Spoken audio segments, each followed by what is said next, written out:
My name is Nate. I died last week, and a lot of people have asked me what I saw. And I want to tell you, I want to share it with you. I'll probably get emotional, so I'm just going to tell you. I died for over a minute. When I died, I was transferred instantly to this room, this white room. And I stood up, and then this angel starts walking towards me. And then as he stands like in front of me, he says, I know this isn't what you want to hear right now, but you're dead. And we need to talk about some things. So instantly this book appears in front of him.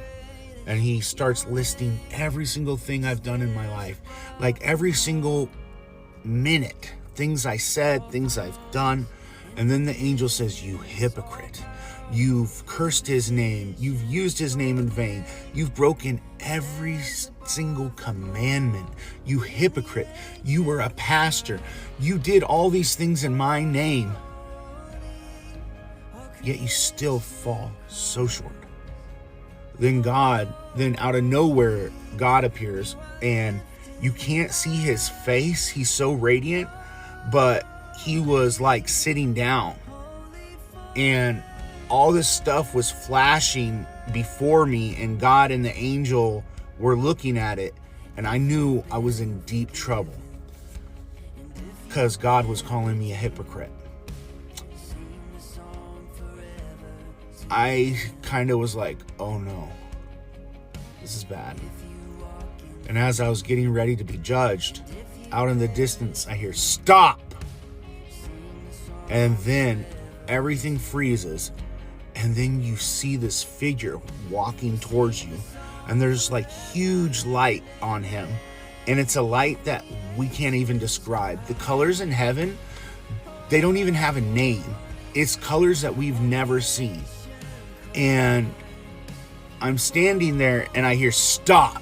And this figure starts walking towards me. And I see a glow. And then I see a robe. And it's the bottom of it has gold.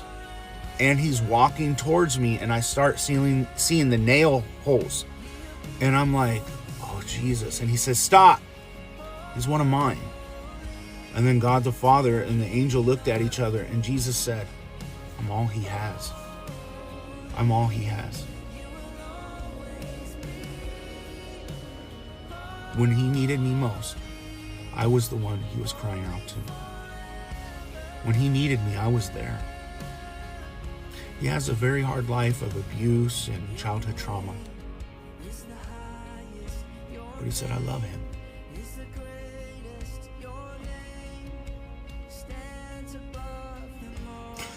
It's very emotional. And you see the Son of God. I fell to my knees and started singing, holy, holy, holy. And then God told me, he goes, okay, my son knows you. Welcome to heaven. Go rest. Heaven felt so good.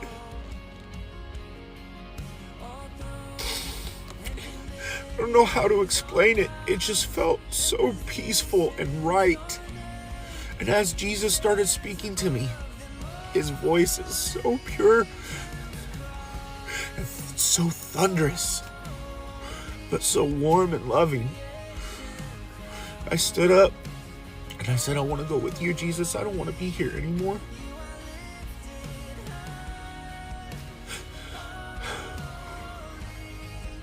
God said, okay, here's your choice. You can go back, or you can come with my son. And I said, I want to go with Jesus. And Jesus said, no. I know you do and I love you, but it's not your time yet.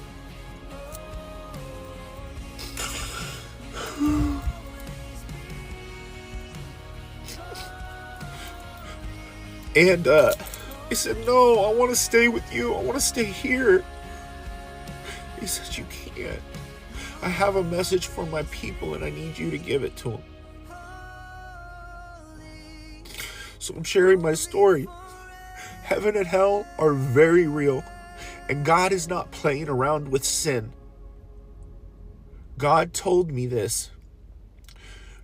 Don't use my son's forgiveness as a convenience for your sin. Don't use my son's forgiveness as a convenience for your sin. Basically saying, stop sinning. If you keep sinning and asking for forgiveness, don't keep doing the same sin. Run from it. Run from it. Because God isn't playing, guys. He really isn't. He's a stern, just God, but he's not playing. He's so serious about sin, guys. I have broken every single commandment, and let me tell you what God is so serious about. He's so serious about sexual immorality, same-sex marriage, all this stuff. God is not playing, folks. He is not playing. What it says in the Bible, what's allowed and not allowed, God is not playing with sin, folks. He's not. He's not going to play that game, and he will throw the book at you. When I was there, when God was there in angels, I was like, oh my gosh, I'm done for. Calling me a hypocrite. And you know what? He was right.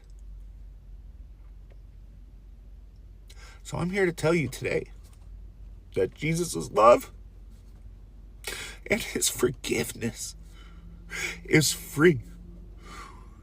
When Jesus died on the cross, he turned to the thief and said, you will be with me in paradise. I think we all can relate to being that thief. And if we want to be real about sin, are we taking our sin back? Are we taking back what Jesus died on the cross for us for? Jesus says every time you sin, you crucify me anew. We need to run from sin. Men, I'm going to talk to you now. There is a spirit called the Jezebel spirit. The Jezebel spirit is a satanic force that is very strong. Men, that Jezebel spirit you need to run from, because that Jezebel spirit will take you straight to hell. The Jezebel spirit is a direct witchcraft. It's direct witchcraft and satanic, folks. And guys, flee like Joseph did. When Potiphar's wife came onto him, Joseph ran. Resist the devil and he shall flee. So guys, I'm you. I've been a hypocrite. I've done all the sins. But I'm here to tell you that Jesus loves you. And God the Father does too. But he is a just God. And he's not playing with sin. So I hope this reaches you. And I love you guys. This is the first post I've ever done. And so I hope it encourages you to really evaluate your life. And really evaluate what life is after. So have a good one.